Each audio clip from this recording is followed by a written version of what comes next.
What is going on, you guys? My name is Rage, and we are back today with a quick update video in regards to the potential outcome of what's going to be happening to the Marvel Strike Force landscape in terms of the gear tier requirements, as well the future of the Red Stars. So, in case you guys didn't hear, the last 24 hours have been absolutely bonkers. There was actually a bug that went live in game where folks, including myself, were able to take advantage of this new Incursion campaign.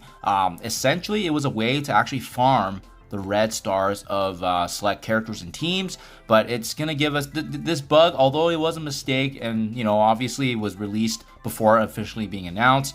Players obviously took advantage of it, and we just wanted to see what it was going to be partaking in. But it gives us a sneak peek in regards to what's going to be upcoming, especially what's happening to characters, how the progression system is going to be in the future, guys. So definitely want to stay tuned for this, but as well, let's not forget, we're at level 95 now. This is a very monumental point in the game where we're getting close to that level 100 threshold, and having said that, it does make sense. It all points in the right direction that with the progression of the game, with how the company has been doing in terms of profitability and revenues, they have to drive up and push the progression of the game in some way, shape, or form, right? And let me remind you guys too, even if we zoom out and look back at the ISO 8 types, the Red Star system, it's all capping out very, very soon here, right? Even if we look at the ISO blue that has been required, I mean, the only reason why we've needed to build the T2 level blues has been because of the Apocalypse unlock, but who's to say that there isn't going to be a level 3 beyond this, right? And that just is all but confirmed now at this point. So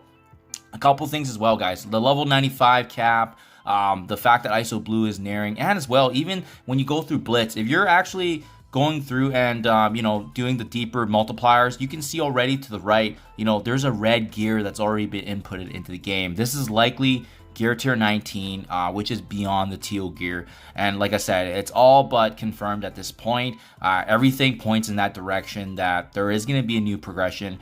Now it's just a matter of what colors will this future star be, if that is going to be where the direction of the game's going. So as you can see, like I said, if you go rotating here and you have the highest level teams, we're looking at some red gear tier 19s already. So the last thing that we haven't considered is the red stars, and that's why with the recent bug yesterday, it pretty much confirms it, guys. So here's a screenshot of how I did in terms of the incursions. I just went through it as much as I could. I had terrible drops, by the way, but it doesn't matter. It's not even about the drops. It's about the fact that they are making the red star system farmable, and by doing so, that means it allows players the opportunity to remove the RNG factor and give us a really specific way to farm this, because it's telling that there's going to be another star requirement or a star color in the future, which ultimately likely requires the 7 red to be completed and fulfilled by the character. Makes sense, honestly, guys. So as you can see, Bionic Avengers,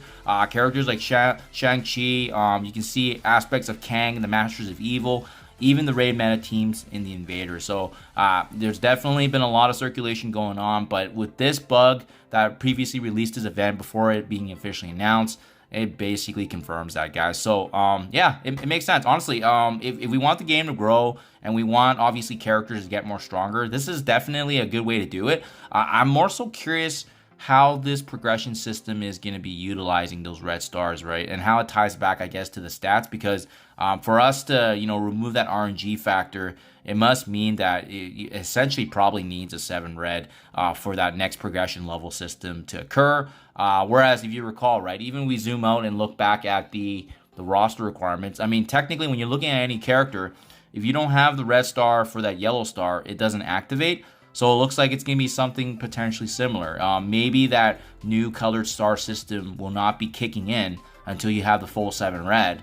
And then whatever star that's going to be in the future. It could be blue stars, orange stars, green stars, who knows, right? But suffice to say, everything's trending that way, guys. So I mean, that's why being free to play myself, we always have to make sure we're managing our resources strategically, investing in characters that are going to have end game value, because it's constantly a battle and a marathon with these new characters and teams. That's why we need to build characters that can have a lasting effect. Having said that, I welcome that change. To be honest, I know I personally really want the game to keep continuing to grow, as well as allow us to build stronger characters and synergies. Having this new star system is obviously going to make our characters stronger, but as well, I can see it from Scopely's side as well, just because you know, they obviously need an easier way to bypass the 7 red, right? I mean, the red star system's been in the game for years now, and if you've been playing for, you know, 3-4 years plus, the end game players, they've been possessing these 5-6 reds for quite some time, so it really does make sense to add this finally, especially since we're hitting again that level 100 mark here. We're getting really close to bring that character level progression. I'm also interested to see what's going to happen to the ISO 8, because Apocalypse so far, Big Boy Apocalypse anyways, has been the only reason why you even need the level 5, but obviously with the incursion rates, you need that at level 4. So I mean, that's obviously been definitely crucial.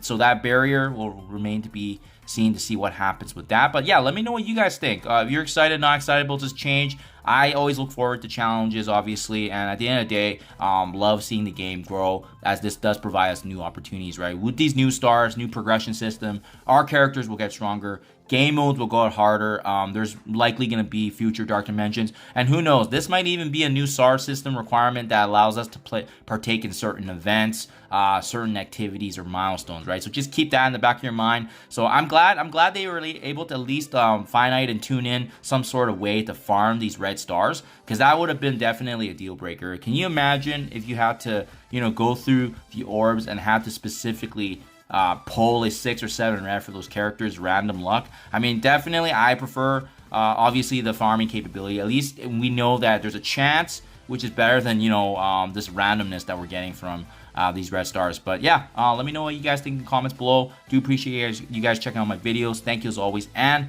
I'll catch you guys in the next one.